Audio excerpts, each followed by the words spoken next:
Hi, my name is Coon, and today I want to talk to you about if building is the right option for you. We have a lot of buyers out there right now that are considering building homes. I feel like more than ever I've had this question as there's less homes on the market and buyers are antsy to get into a home and there are a lot of new builds available.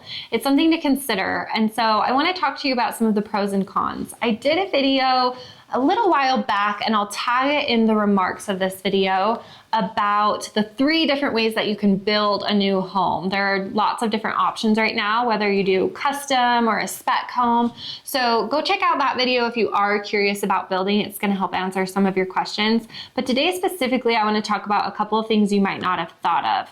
When you're looking at homes and you have your budget, and we start looking at new builds, we want to make sure that you're considering some of the things that you'll have to do in a new home versus some of the things that you'd have to do in an existing home, something that's been lived in and finished.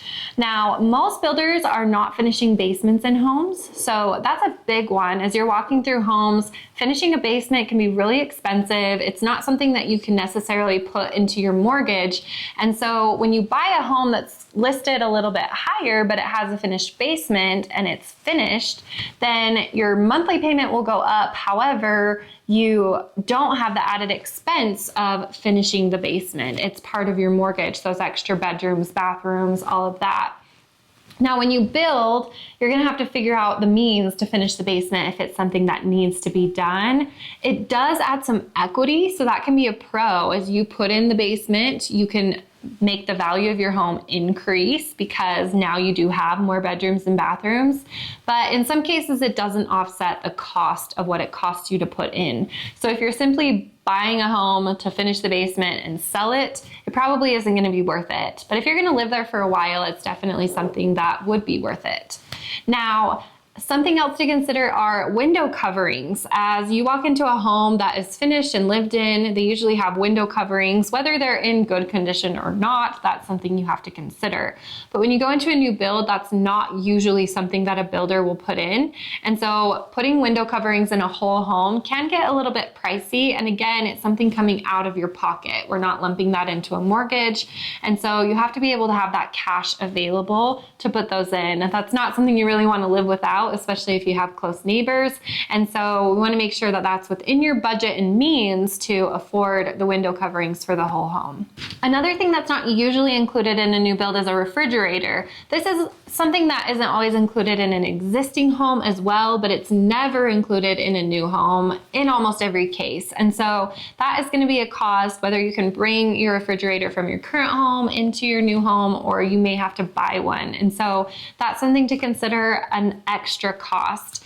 And a big one that you have to consider is the yard. When you move into a brand new home, it doesn't have a yard finished. So whether you need to put in a fence, all of the sprinkler system, the grass, the flower beds, that can add up really, really quickly. And so while you're looking at the price of these brand new homes and the pros, obviously you're getting something brand new, nobody's lived in it, you're the first person to take a bath in that tub, and that's so amazing. But there are definitely cons as well when it comes to buying a new home and making sure that you have enough cash available. Now, if you're selling a home and buying a new home, we can play around with your equity, and that's a good option that you have to use some of your equity rather than putting all of the equity that you're pulling from your current home and putting it as a down payment. You could save some money to pay for the yard and the basement and all of those things, and then it does essentially get incorporated into your mortgage. And so that's definitely an option and something that we can work with you on. But if you're a first-time home buyer, you won't have that equity to put down. And so this is something to keep in mind, is you're going to have a pretty high mortgage with a little money down, as well as all of these added expenses. And so you want to make sure that it is something that's doable for you, and you don't have to sacrifice a yard and deal with the mud and the yuck that comes with that because you don't have enough money to put a yard in because you just bought this new house. And so that's something to consider. There's definitely pros and cons. Another really big pro that you have with buying a new home is that everything is brand new. You don't have to worry about repairing HVAC systems, a water heater, the roof is new, so you have good lifespan on all of that, as well as the builder offers a warranty. So if anything interior were to go wrong, you don't have to worry about those repairs, but you do know that you'll have these immediate expenses going into it. So as long as you can afford it, then that's definitely something to consider. I would definitely recommend staying under your maximum price range if that's where you're gonna go, as we're comparing two homes, one that's completely finished and has been lived in, and one that's brand new and needs all of this additional stuff. We want to make sure that you're comfortable and you understand what the options are either way. So if you have questions about building or getting into the market and understanding what your options are with your means that you have, please reach out to me. I'd love to chat. My name is Megan Coon with Powerhouse Real Estate.